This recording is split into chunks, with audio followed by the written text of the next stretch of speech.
என்னது தமிழக ஆம்னி பஸ்களை கேரளா எல்லையில நிறுத்துறாங்களா? என்னன்னு முழுசா தெரிஞ்சிருக்க முன்னாடி நம்ம சேனலை சப்ஸ்கிரைப் அண்ட் ஃபாலோ பண்ணிக்கோங்க.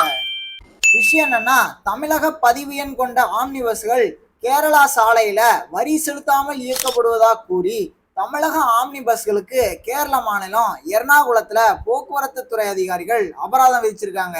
ஒவ்வொரு பஸ்ஸுக்கும் 2 ல இருந்து 3 லட்சம் வரை என ஒரு நாள்லயே 70 லட்சம் அபராதம் விதிச்சாங்க.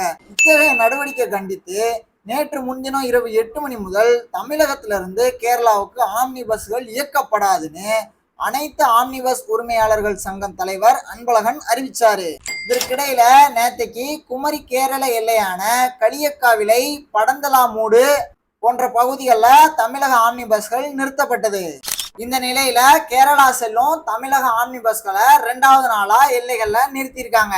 இரு மாநில அரசுகளும் பேச்சுவார்த்தை நடத்தி அபராத விதிப்பை நிறுத்தலைன்னா கேரளாவுக்கு பஸ்களை இயக்க மாட்டோம்னு தனியார் ஆம்னி பஸ் உரிமையாளர்கள் சங்க நிர்வாகிகள் தெரிவிச்சிருக்காங்க.